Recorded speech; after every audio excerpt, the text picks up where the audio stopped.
Cinema രംഗം വിവാദങ്ങളിൽ മുങ്ങി നിൽക്കുന്നതിനിടെ മോഹൻലാൽ മാധ്യമങ്ങൾക്ക് മുന്നിലെത്തിയേക്കും. അമ്മയുടെ പ്രസിഡന്റ് സ്ഥാനം രാജിവെച്ചതിന് ശേഷം മോഹൻലാൽ ആദ്യമായിട്ടൊരു പൊതുപരിപാടിയിൽ ഇപ്പോൾ പങ്കെടുക്കുകയാണ്. സലിം മാലിക്കുണ്ട് വിവരങ്ങളുമായി ഇപ്പോൾ തിരുവനന്തപുരത്ത് നിന്ന്. സലിം, ഈ മോഹൻലാൽ മാധ്യമങ്ങളോട് സംസാരിക്കും, അത് നമുക്ക് ഉറപ്പിക്കാമോ?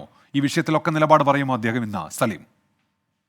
ഉന്മേഷ്, ഈ ഘട്ടത്തിൽ നമുക്ക് അങ്ങനെ ഒരു ഉറപ്പ് ലഭിച്ചിട്ടില്ല എന്ന് മാത്രമല്ല, മാധ്യമങ്ങളെ കാണാതിരിക്കാനുള്ള സാധ്യതയാണ് കൂടുതൽ എന്നുകൂടി പറയേണ്ടി വരും. കാരണം അടിമുടി അവ്യക്തത ഇതുമായി ബന്ധപ്പെട്ടുണ്ട്. ഇന്നലെ ഇപ്പോൾ മോഹൻലാൽ പങ്കെടുത്തുകൊണ്ടിരിക്കുന്ന പരിപാടി കേരള ക്രിക്കറ്റ് അസോസിയേഷന്റെ തന്നെ പ്രഥമ KCL കേരള ക്രിക്കറ്റ് ലീഗിന്റെ ലോഞ്ചിങ് ആണ്, ഔദ്യോഗിക ലോഞ്ചിങ് പരിപാടിയാണ്. ആ പരിപാടിയിൽ ഇപ്പോൾ കായിക മന്ത്രി V അബ്ദുറഹ്മാൻ സംസാരിച്ചുകൊണ്ടിരിക്കുകയാണ്. അതിനുശേഷം മോഹൻലാൽ ഈ വേദിയിൽ സംസാരിക്കും. പക്ഷേ മോഹൻലാൽ മാധ്യമങ്ങളെ കാണുമോ എന്നുള്ള കാര്യത്തിൽ വ്യക്തതയില്ല. ഇന്നലെ തന്നെ കേരള ക്രിക്കറ്റ് അസോസിയേഷൻ ഭാരവാഹികളാണ് ഈ വേദിയിൽ വെച്ച് തന്നെ മോഹൻലാൽ മാധ്യമങ്ങളെ കാണുമെന്നും വിവാദ വിഷയങ്ങളിൽ പ്രതികരിക്കുമെന്നുള്ള ഒരു അറിയിപ്പ് നൽകിയത്. പക്ഷേ അതിനുശേഷം ഇന്ന് രാവിലെ നമ്മൾ ഈ പരിപാടിയുമായി ബന്ധപ്പെട്ട് ഇവിടെ എത്തിയപ്പോൾ ഒരു വിധത്തിലും മാധ്യമങ്ങളെ കാണാനുള്ള ഒരു സാധ്യത, അതിനുള്ള ഒരുക്കങ്ങൾ ഇവിടെ നടത്തിയിട്ടില്ല എന്നുള്ളതാണ്. മാധ്യമങ്ങളുടെ ഇരിപ്പിടം തന്നെ ഏറ്റവും പുറകുവശത്താണ്.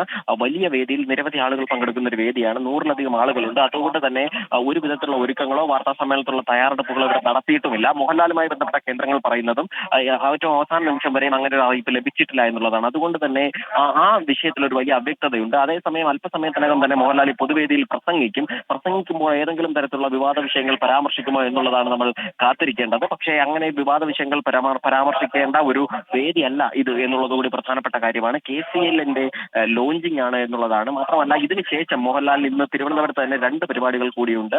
ഈ പരിപാടിക്ക് ശേഷം ഉടൻ തന്നെ വഴുതക്കാട് സുബ്രഹ്മണ്യം ഹാളിൽ വെച്ച് നടക്കുന്ന ഗാന്ധിമതി ബാലൻ ഒപ്പം ബേബി ജോൺ അനുസ്മരണ പരിപാടിയാണ്.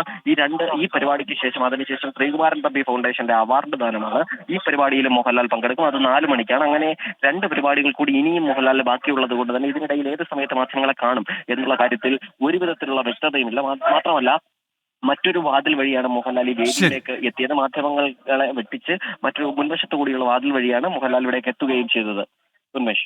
സലിം മാലിക്കാണ് വിവരങ്ങൾ നൽകിയത്. നിലവിൽ അദ്ദേഹം ആ ചടങ്ങിൽ പങ്കെടുത്തുകൊണ്ടിരിക്കുന്നു. പക്ഷേ മാധ്യമങ്ങളോട് ഇക്കാര്യത്തിൽ സംസാരിക്കുമോ, നിലവിലെ വിവാദങ്ങളിൽ പ്രതികരിക്കുമോ എന്നുള്ള കാര്യം ഇപ്പോഴും വ്യക്തമല്ല എന്നാണ് സലിം മാലിക് അറിയിക്കുന്നത്.